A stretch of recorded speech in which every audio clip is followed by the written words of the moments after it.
Hello, my friends. Let's strip away the theatrics and look at the war in Ukraine the way it actually is. A clash between stated Russian security objectives, repeated so plainly a child could recite them, and a Western political class that keeps pretending not to understand, because pretending buys time, money, and leverage. Russia's position has been consistent from the start. Moscow is not fighting for good headlines or symbolic concessions. It is fighting to end permanently the strategic conditions it views as having produced this conflict in the first place.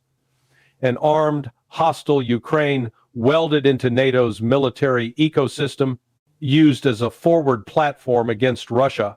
That is why, whenever Western officials float security guarantees dressed up as Article 4 or Article 5 style protections, they are proposing something Russia will never accept. They are offering the very outcome Russia went to war to prevent NATO credibility and NATO cover stamped onto Ukrainian territory. And this is the part the European chancellery still won't say out loud, because saying it out loud collapses the whole story. They've been selling their own people. The war does not end when Brussels announces another framework. It does not end when London leaks another initiative. It does not end when Paris and Berlin rehearse another round of moral sermons about rules-based order. It ends when the battlefield makes the argument for them, when reality becomes so heavy that even propaganda can't lift it anymore. Russia has been repeating the same sentence in different accents for years. We will do this the easy way if you let us. We will do it the hard way if you don't. The West heard it. The West understood it. And then the West chose the hard way anyway, because the hard way keeps the levers of control in motion. The contracts, the budgets, the emergency powers, the censorship, the fear. War is not just violence. War is governance.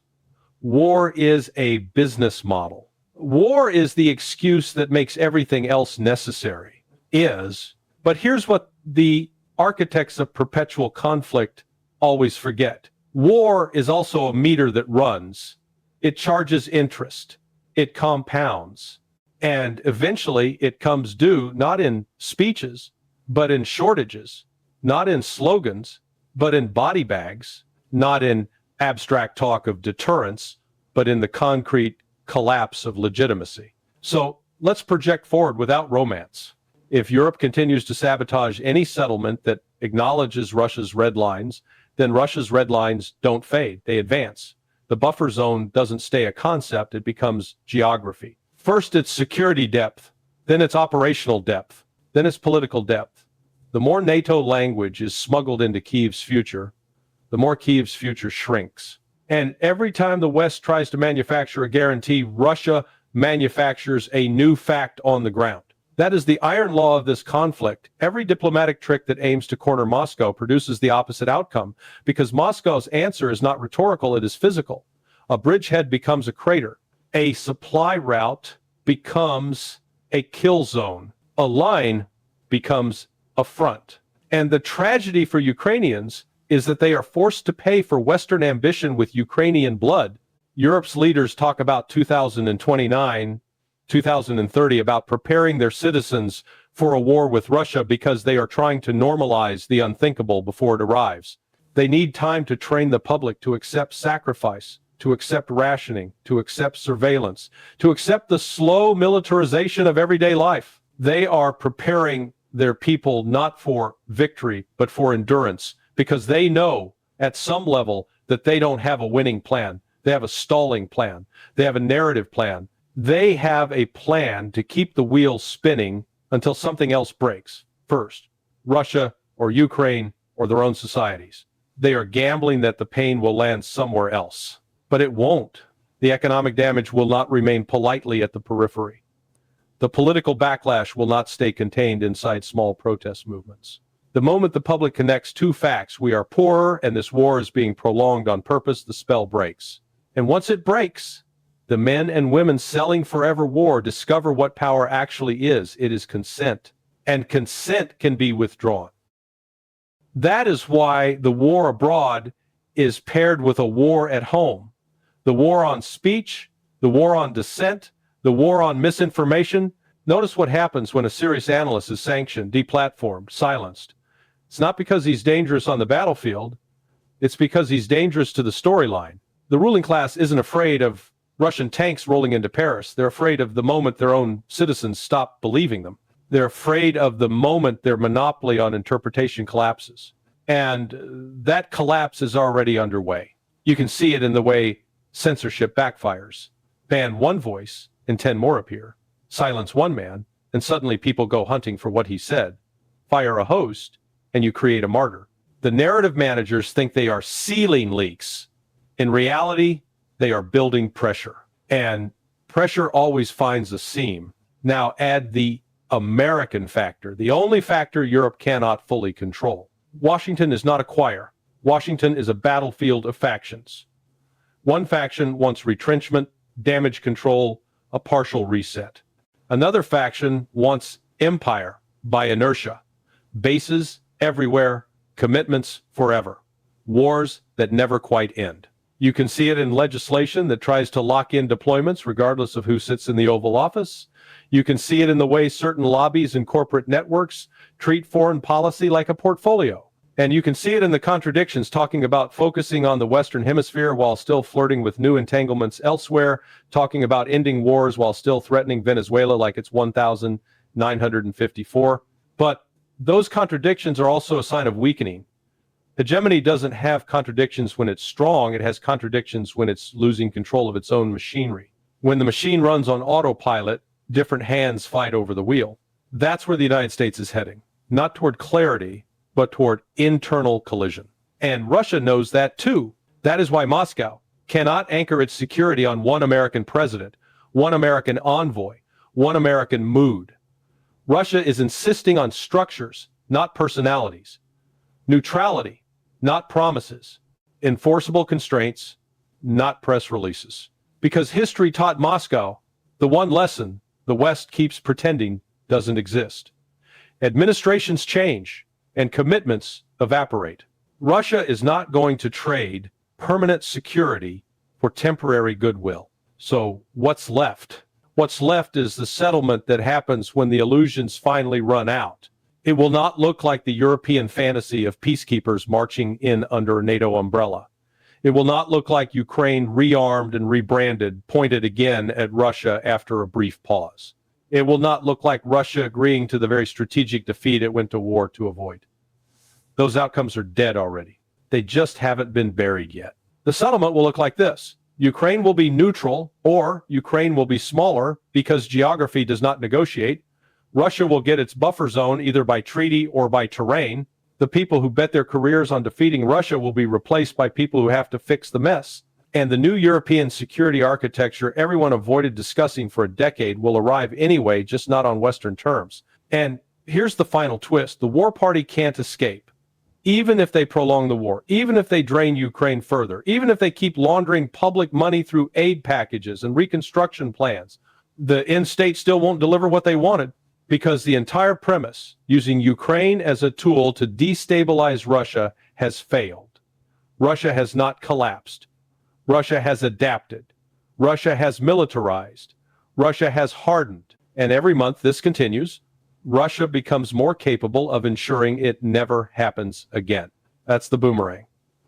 A war intended to weaken Russia produces a Russia that is more strategically disciplined, more self-sufficient, and more determined to redraw the perimeter of its security permanently. So the question is not, will Russia achieve its goals? The question is, how much destruction will the West require before it admits what it already knows?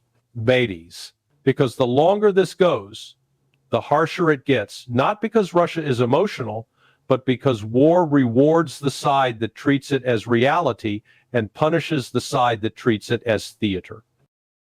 And Europe has been treating it as theater for too long. Costume diplomacy, paper guarantees, moral posing, and a stubborn refusal to name the real issue: NATO's expansion and the refusal to accept a neutral Ukraine. When the curtain finally falls, the audience won't applaud the writers.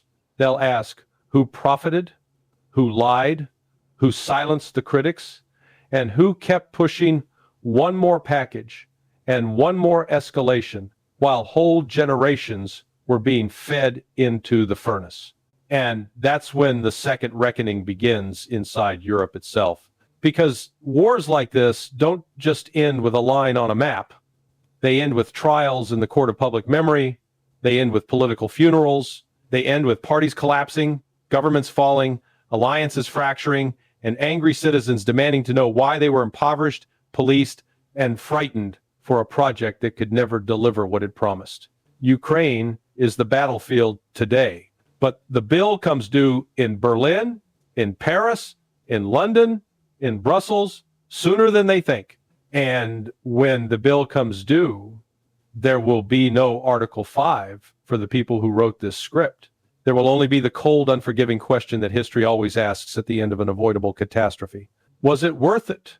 And for the men who prolonged this war, knowing exactly how it would end, knowing Russia's objectives, knowing Europe's weakness, knowing the human cost, the honest answer will be the one they were never allowed to say while the cameras were rolling. No. And Vladimir Putin's formulation, again repeated, makes that explicit.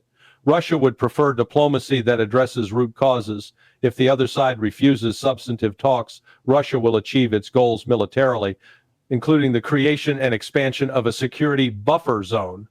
That isn't rhetorical flourish. It is a warning, and it's also a description of reality. When diplomacy is sabotaged, the battlefield becomes the mechanism that forces the strategic settlement. So why do European leaders and their diplomatic class keep pushing proposals they already know Russia will reject? Because they want the war to continue. People sometimes resist that conclusion because it sounds too blunt, but it matches the behavior. If you genuinely wanted to end a war, you would craft terms that the key belligerent can accept without humiliating itself and without compromising core security imperatives. The Europeans do the opposite. They draft solutions engineered to fail, then they posture as if the failure proves Russian intransigence. And they use that posture to justify more escalation, more spending, more internal repression, and more control over the narrative at home. There's a deeper logic here. When the war began in 2022, a British defense-linked effort reportedly produced a strategic concept, call it a doctrine if you like, whose central theme was simple: keep Ukraine fighting at whatever cost. No peace, no agreements, no negotiations, war. That policy doesn't have to be publicly announced to be operationally real. You see it in the way every off-ramp gets sabotaged, every ceasefire notion is turned into a trap, and every peace plan is designed around the one red line Russia has made: non-negotiable. No NATO future for Ukraine. This is also why European diplomatic behavior has become openly anti-diplomacy. When an EU chief diplomat is bragging about pressuring third countries not to engage with Russia, that's not statecraft. That's a confession. If you are actively working to isolate and block dialogue, you are not seeking peace. You are seeking the continuation of conflict under conditions you hope will eventually break your adversary. But Europe cannot break Russia. Europe cannot even sustain Ukraine at the level required to reverse Russian battlefield advantages. Europe is running out of money, running out of weapons, and running out of political legitimacy at home. And yet it keeps pushing. Why? Because for as long as the war continues, European elites can claim they are weakening Russia. And they can also justify the vast flows of public money being poured into Ukraine, flows that are so opaque and so riddled with contracting networks that the incentives for corruption and kickbacks are obvious. A war becomes a financial machine. Contracts, commissions, laundering, patronage, influence. The longer it runs, the longer the gravy train stays on the tracks. Now, the relationship between Europe and the United States matters, but not in the simplistic way people describe it. There are two serious players here: Russia and the United States. Everyone else is either a proxy, a client, or an auxiliary. Washington understands Russia's security concerns as well as Moscow does. The idea that American policymakers don't get it is a comforting myth for people who want to believe this war is the product of confusion. It isn't. They understand perfectly. The difference is that, at least in this telling some in the U.S., leadership, particularly under the Trump administration, may be more willing to acknowledge reality. If negotiations are sabotaged, Russia will take what it wants by force. And if Russia takes what it wants by force, Europe's fantasies won't change the outcome. That produces a certain cold pragmatism. Fine, Europe, have it your way. Keep obstructing.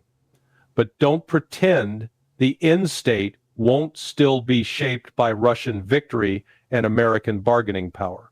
In other words, Europe can scream, scheme, and posture, but it does not control the decisive levers. This is why the European obsession with inserting troops after peace is so detached from reality. The Europeans talk as if peace will be concluded on their preferred terms, with the current Kyiv regime preserved and with NATO-aligned forces welcomed as stabilizers. That scenario depends on precisely the thing Russia is waging war to prevent.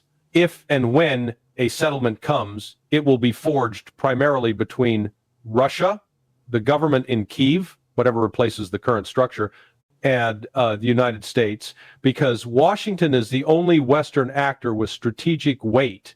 And if Kyiv changes, if a future Ukrainian government is more aligned with Moscow or simply more realistic, then the notion that British, French, or German troops will be allowed to plant themselves on Ukrainian soil becomes absurd. The European leaders driving this, names like Macron, Merz, Starmer, are not strong actors with strong mandates.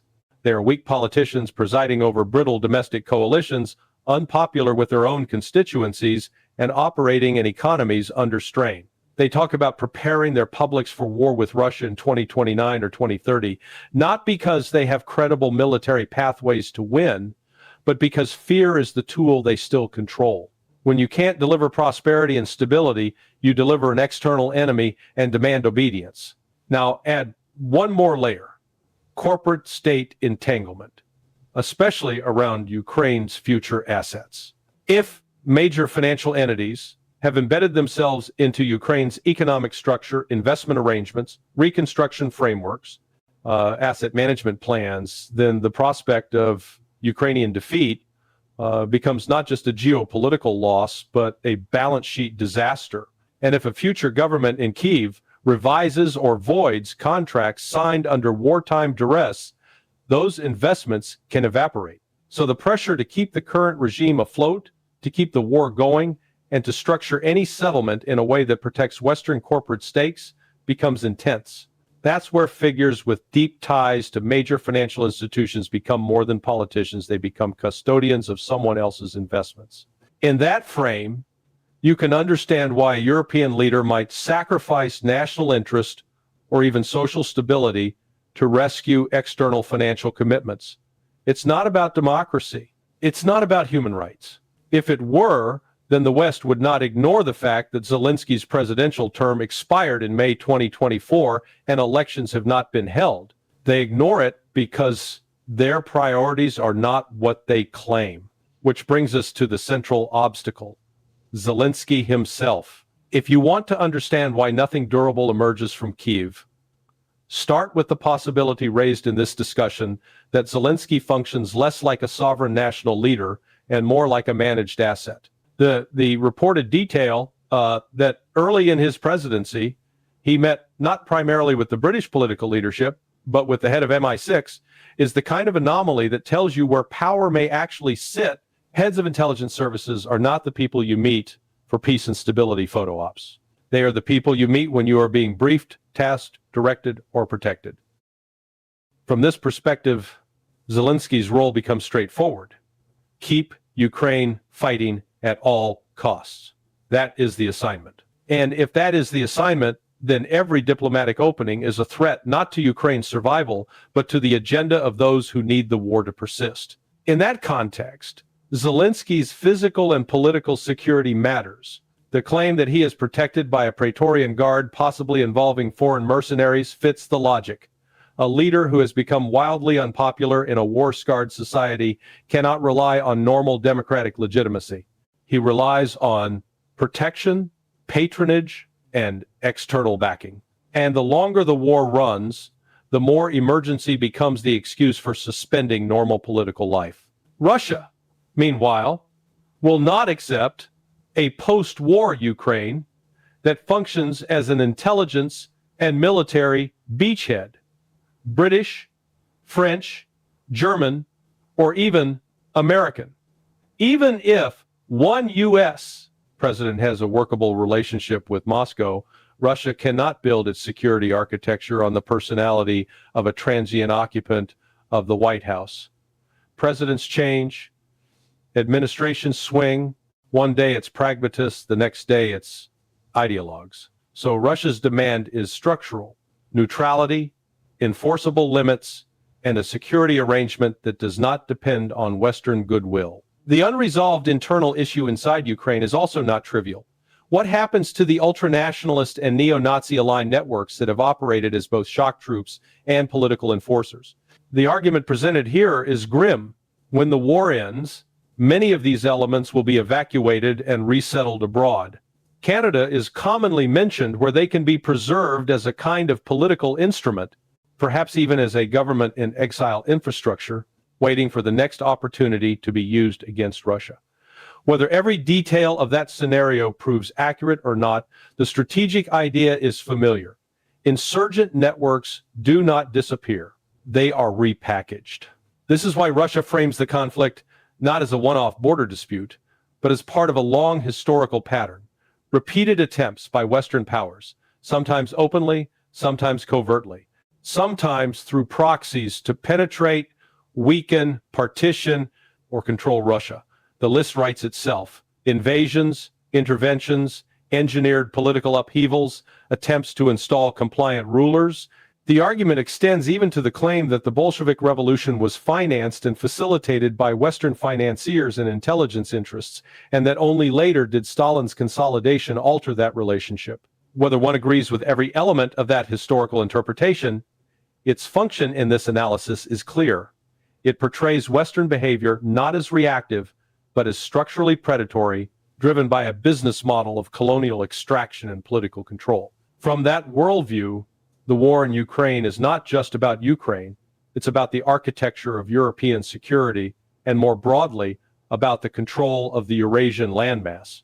And here, the direction of travel, in this telling, is away from Western dominance. Russia, China, Iran, India, and others are building alternative security and economic frameworks, reducing Western leverage. The more the West tries to claw back control through forward deployments and proxy conflicts, the more it reveals desperation rather than strength. So what does an endgame look like? It looks like Russia achieving its objectives either at the negotiating table or on the battlefield because the West has chosen to treat negotiations as a weapon rather than a path to settlement. It looks like a buffer zone that expands as long as NATO-style guarantees remain on the menu. It looks like European leaders who bet their political futures on confrontation getting swept aside by domestic backlash because publics eventually notice when they are being impoverished and militarized for a war that cannot be won. And it looks like a Europe that, after political turnover, seeks pragmatic normalization, reopening trade, restoring diplomatic channels, and yes, revisiting energy realities like Nord Stream, because ideology doesn't heat homes or keep factories running. But the hardest piece, ironically, may be Britain. In this analysis, the UK's Russophobia is not tactical. It is cultural and institutional, deeply entrenched, sustained by an elite system that has operated for centuries. If that's true, then turning the page is not a policy adjustment, it is a political upheaval. And until that happens, Britain will continue to push the continent toward confrontation, even when the continent cannot sustain it. This is the core tragedy for Ukraine. It has been used as a battlefield for someone else's strategic obsessions and as a pipeline for someone else's money. The rhetoric about democracy and sovereignty is performative. If the West truly cared about Ukraine, it would not demand eternal war from a country already bleeding out. It would not sabotage settlements that could stop the killing. It would not treat Ukrainian manpower as an inexhaustible resource to be consumed in the service of weakening Russia. And Russia, seeing all of this, will do what it has already said it will do. If it cannot secure its fundamental demands through diplomacy, it will secure them through force. That is not bravado. It is the logic of a state that believes it is fighting a war imposed on it by an expanding military bloc and an imperial financial order that cannot tolerate independence in Moscow.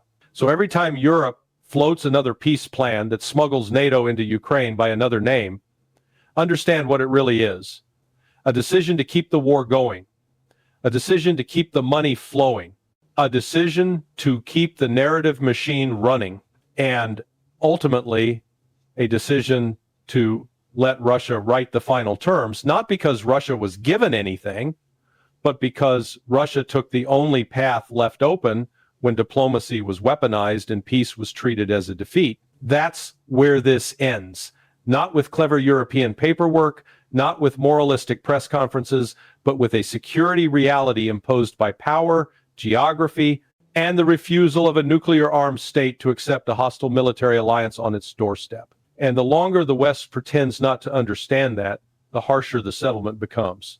Europe is once again putting on a performance, grand language, inflated threats, solemn declarations, while the underlying reality is that the continent has been hollowed out politically, militarily, and industrially. There are two competing narratives fighting for oxygen inside the European information space right now. One is the familiar NATO line. Russia is a predator state. Putin is eager to target neighbors. NATO is under existential threat, and therefore Europe must step up in some sweeping national mobilization. The other narrative is blunt, unpopular in certain capitals, but far closer to economic truth. The Ukraine war has been sold to European citizens through a deliberate financial illusion, and the bill is coming due. That illusion was simple. Europe's political class encouraged the belief that the war and reconstruction could be funded without taking money from ordinary Europeans, because somehow frozen assets would cover the costs. It was marketed as painless moral action. It wasn't. Financing war always means someone pays. If you want to keep a conflict going, you must pour resources into it. Ammunition, training, logistics, intelligence, industrial output, and eventually reconstruction commitments. There is no magical account that removes the burden from the public. The public pays through taxes, inflation, energy costs, debt issuance, and the slow erosion of domestic services. And as Europe strains, a deeper fracture becomes visible. The difference between Western Europe, where political elites seem to have lost the ability to think strategically, and parts of Central and Eastern Europe that remain more traditional, more cautious, and frankly more aware that power is not something you declare in a speech. Western Europe is increasingly a machine that produces talking points and symbolism. It imitates seriousness. It imitates readiness. It imitates sovereignty. It imitates an industrial base. But imitation is not capability. The NATO narrative relies on the assumption that Europe still has military mass, modern operational competence, and credible deterrence. Yet when you strip away the propaganda and count actual assets, the picture is embarrassing. Britain, for example, carries itself as if it is still a major power.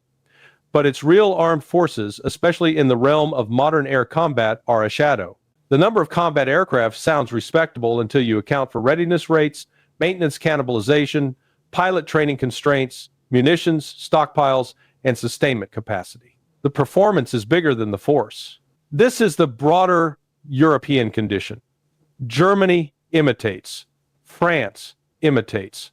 Britain imitates. NATO imitates. The institutions posture as if they can devastate Russia after a peace deal if Russia ever moves again. But devastate with what? With whose ammunition? With what industrial throughput? With what integrated air defense?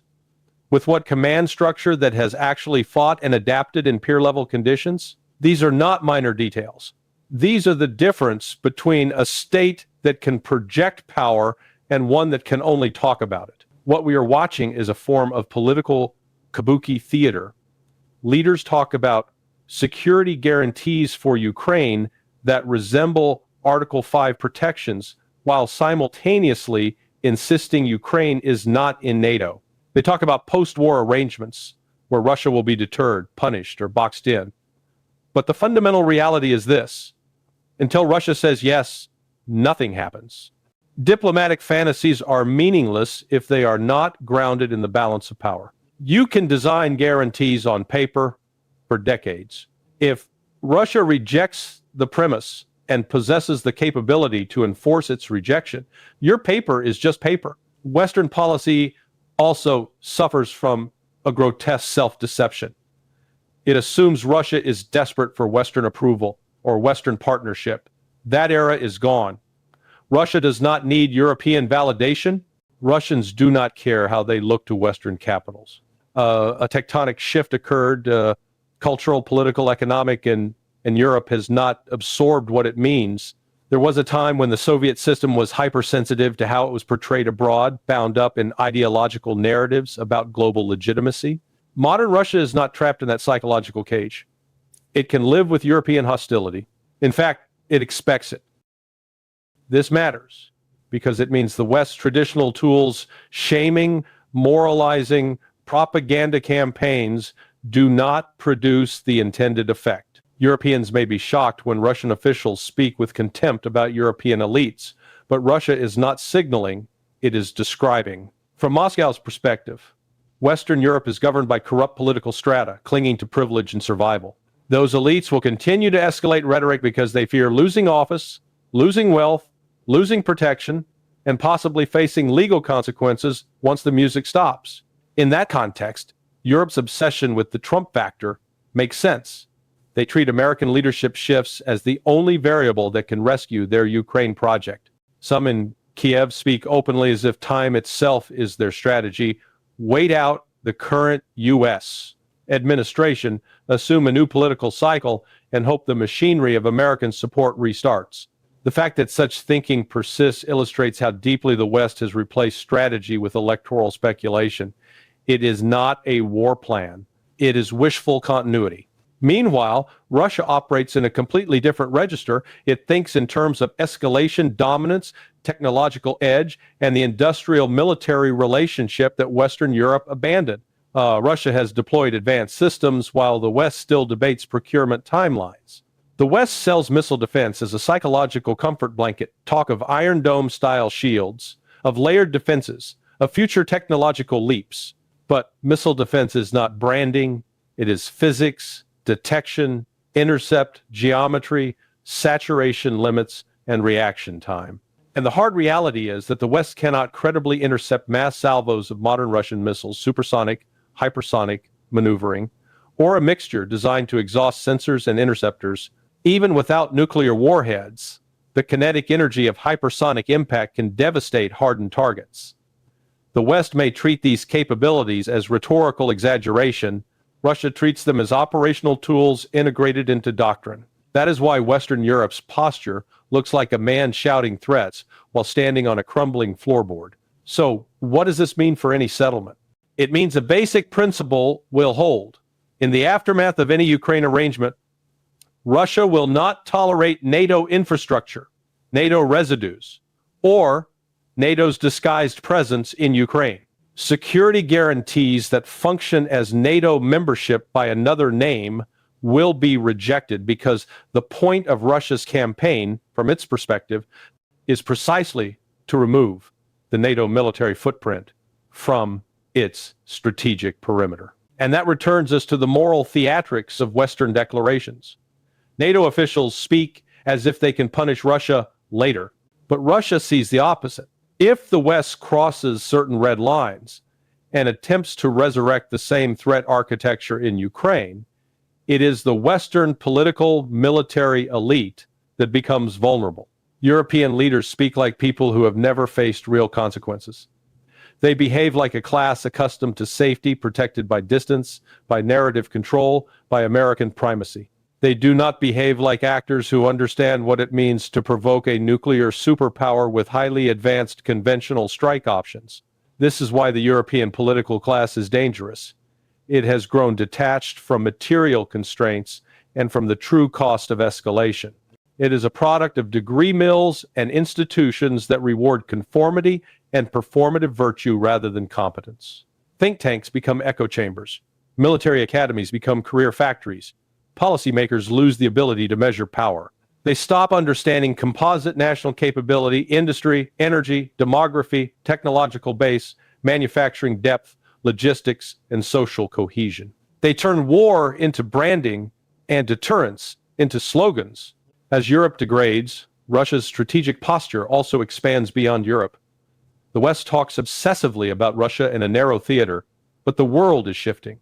Eurasian coordination deepens. Russia, China, Iran, India, and others navigating regional crises with a shared interest, preventing U.S. sabotage of the Eurasian landmass. There are discussions about Afghanistan. There are hints of renewed U.S. meddling troop fantasies, basing ambitions, destabilization plans. But the U.S. is not the hyperpower it imagines itself to be. It is a declining superpower with immense nuclear capacity, yes, but with conventional forces that have been worn down by decades of misadventures, and with a manufacturing base that cannot sustain the kind of major land operations it once took for granted. The same pattern repeats elsewhere. Venezuela, for instance, the chatter of intervention, special forces activity, destabilization, incentives, bounty-style politics. Even if limited strikes were attempted, the geopolitical blowback would be enormous. Energy markets, regional mobilization, asymmetric retaliation, and the U.S. military itself understands the blood cost of any serious ground confrontation in a region with hostile militants, porous borders, and a deep reservoir of anti-American volunteers. All of it points to the same conclusion. Washington's instinct is to sabotage emerging multipolar structures. BRICS, Eurasian economic integration, regional security coordination. But every reckless move strengthens the incentive for those states to cooperate more tightly. The U.S. wants to weaken BRICS, yet its policies are an engine that hardens BRICS logic. The West wants to isolate Russia, yet its economic warfare pushes Russia into deeper strategic alignment with non-Western centers of power. What Western Europe cannot accept is that it is no longer the center of history. It is becoming the periphery. Its infrastructure decays. Its social cohesion frays. Its political class moralizes while living off a shrinking productive base. It outsources, it imports instability, it treats crime and decadence as normalization, it counts pathologies as GDP, and then lectures the world about values. None of this is said because one hates Europe. It is said because reality does not ask permission. There are Europeans whose hearts bleed watching their societies dismantled by cowardly elites and relentless propaganda. But most Western European populations have voted again and again for the very forces that dismantled their states. They were satisfied as long as the illusion of prosperity held. Now the illusion is failing, and they are shocked by the consequences. So where does that leave Ukraine? It leaves Ukraine as the battlefield where Western Europe's imitation is exposed and where Washington's declining leverage is tested. It leaves a future where Russia speaks to the United States because the United States remains, however diminished, a legitimate major power with strategic weight, while Europe increasingly becomes an object rather than an actor. And it leaves one final truth that Western leaders refuse to speak aloud. If Europe continues to act as if rhetoric equals power, it will eventually collide with an opponent for whom power is measured in deployed systems, industrial output, and the ability to impose outcomes. At that moment, Europe's political theater ends. Nothing about this is abstract. It is immediate, it is structural, and it is why, when you strip away the grand statements and the moral posturing, what remains is a continent sleepwalking into a catastrophe it cannot afford while pretending it is leading the world. In the end, history will not remember the speeches, the summits, or the carefully choreographed declarations issued from Brussels, London, or Paris. It will remember outcomes. And outcomes are shaped not by rhetoric, but by power, coherence, and the willingness to accept reality. Europe today refuses to do any of the three. It speaks as if it commands strength it no longer possesses, as if unity still exists where fragmentation has already set in, and as if moral posturing can substitute for industrial capacity, military competence, and strategic discipline. Russia, for all the caricatures painted of it in Western media, understands something Europe has forgotten. Wars do not end when one side feels morally satisfied. They end when one side can no longer impose its will or when it finally accepts the limits of its power. Ukraine is not the center of this story. It is the arena. The real struggle is over whether the Western political class can continue to live inside a simulation of dominance while the material foundations of that dominance collapse beneath their feet. Europe's leaders behave as though time is on their side. It is not. Every month of prolonging this conflict drains resources, erodes public consent, accelerates deindustrialization, and deepens social decay. Every escalation increases the risk that words will finally collide with capabilities. And when that happens, there will be no press conference large enough to contain the consequences. Russia does not need to rush. Russia does not need to persuade. Russia only needs to wait while its opponents exhaust themselves maintaining a facade. The tragedy is not that Europe might lose influence. The tragedy is that it is choosing illusion over survival. It is choosing loyalty to failed elites over accountability. It is choosing narratives over numbers, slogans over systems, and moral exhibitionism over strategic thought. Civilizations do not usually collapse in a single dramatic moment. They erode slowly, insisting they are strong, right up until the moment they are not. What follows from Ukraine will not be a return to the old order. That world is gone.